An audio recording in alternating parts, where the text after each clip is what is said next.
Assalamualaikum warahmatullahi wabarakatuh. Perkenalkan, nama saya Syamsir, NIM 21TLI 133, Prodi Teknik Listrik dan Instalasi di Akademi Komunitas Industri Manufaktur Bantai. Nah, pada video kali ini saya akan menjelaskan sedikit teori tentang pegas dan tata cara pengukuran dengan menggunakan pegas. Pertama-tama kita harus mengetahui terlebih dahulu apa sih pengertian dari pegas. Jadi pegas atau per adalah benda elastis yang digunakan untuk menyimpan energi mekanis. Pegas biasanya terbuat dari baja. Ada beberapa rancangan pegas dalam pemakaian sehari-hari. Istilah ini mengacu pada coil springs. Pegas juga ditemukan di sistem suspensi mobil. Nah, selanjutnya kita akan membahas tentang konsep hukum elastisitas Hooke pada pegas spiral. Di sini jelaskan bahwa dalam elastisitas terdapat hukum Hooke yang menyatakan bahwa jika gaya yang diberikan pada sebuah pegas tidak melebihi batas elastisitasnya, pertambahan panjang pegas akan berbanding lurus dengan gaya yang diberikan tersebut. Nah, hukum Hooke dapat dirumuskan sebagai berikut. F sama dengan K dikali delta X, di mana F adalah gaya yang diberikan yang satuannya adalah Newton, K adalah konstanta pegas, satuannya Newton per meter, dan delta X, di mana pertambahan panjang pegas satuannya meter. Selanjutnya kita masuk ke pengukuran besar konstanta pegas.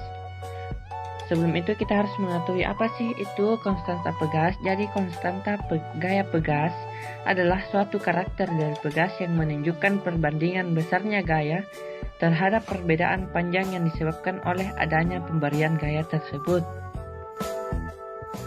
Selanjutnya masih di pengukuran besar konstanta pegas, di mana alat-alat yang akan kita gunakan pada praktikum ini adalah pegas 3 kN, pegas 5 kN, set beban, stopwatch, statif, dan beban.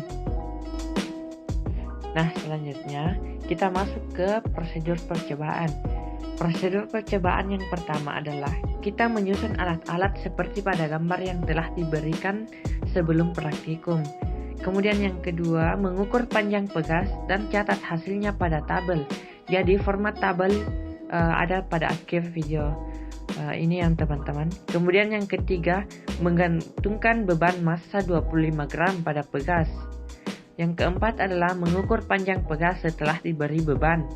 Dan yang terakhir adalah mengulangi langkah 3 dan 4 untuk beban yang berbeda. Dan inilah hasil pengamatan dari perpanjangan pegas. Pengamatan panjang pegas yang pertama, di mana massa dan panjang di nomor 1, 2, dan 3 itu sama. Yang beda adalah perpanjangan pegas dan nilai konstanta.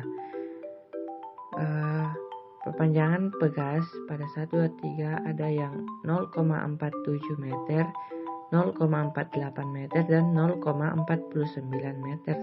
Dan nilai konstantanya ada 15, 7,5, dan 5. Nah, hasil atau perbedaan nilai ini dapat dipengaruhi oleh keseringannya pegas tersebut digunakan, maka hasil dari pengukuran atau nilainya itu berbeda.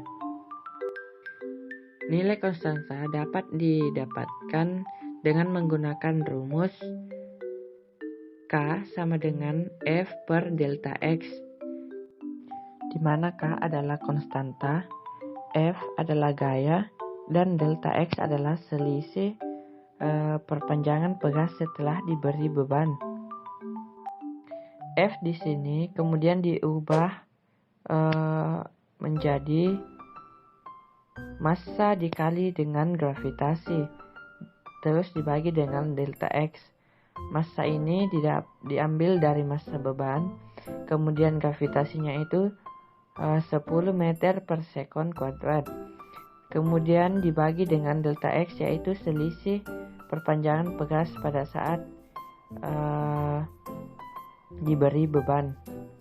Jadi, dengan menggunakan rumus tersebut, kita dapat mengetahui konstanta dari perpanjangan pegas pada praktikum ini.